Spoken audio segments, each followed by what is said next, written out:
Setting করব সরাসরি আপনারা দেখতে পাবেন কিভাবে কাঠের সোফা সেটিং করা হয়। তো এখানে একটা প্রিন্টের সোফা কভার দেখতে পাচ্ছেন আপনার মেরুন কালারের ফ্লোর প্রিন্ট। এটা কিভাবে সেটিং করা হচ্ছে এখন দেখানো হবে। তো প্রথমে আমরা এখানে লেবেল দেওয়া থাকে আমাদের প্রতিটা কভারের পেছনে, আমরা লেবেলটা দেখাচ্ছি। দেখেন অধিকারী, এই লেবেলটা আপনারা কভারের পেছনের দিকে দিবেন। দেখেন যে কভারটা একটু আগে দেখানো হয়েছিল, ওই লেবেলটা আমরা কভারের পেছনের দিকে দিয়ে দিচ্ছি।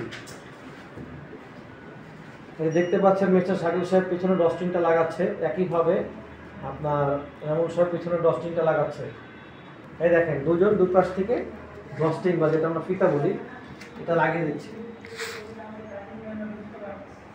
একইভাবে আমরা এখন যে সামনের যে এখন আমরা হাতলটা লাগিয়ে নিচ্ছি, দেখেন ডান পাশ হাতলটা লাগানো হয়ে গেল। একইভাবে বাম পাশ হাতলটা আমরা এখন লাগাবো। এখন বাম পাশে এবং ডান পাশের যে আপনার ডস্টিংটা দেখতে পাচ্ছেন এটা আবার লাগানো হচ্ছে।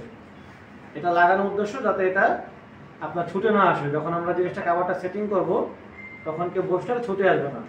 এইভাবে আমরা হাত ডস্টিংটা দুই পাশে লাগিয়ে নিলাম। এরপর আমরা ফোম স্টিকগুলো আমরা গুঁজে দিচ্ছি।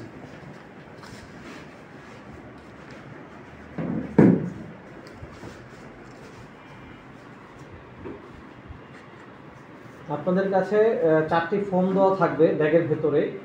ওই ফোমগুলা আমরা ঠিক যেখানে আমরা বসি তার পেছনে গুঁজে দিব।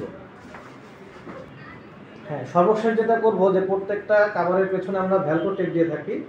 আমরা এই যে ফার্নিচারটাকে উঠাইলো, আমরা এখন যে ভ্যালভোটা ইলাস্টিক দেওয়া থাকবে এটা আমরা এখন দুপাশে লাগিয়ে দিব।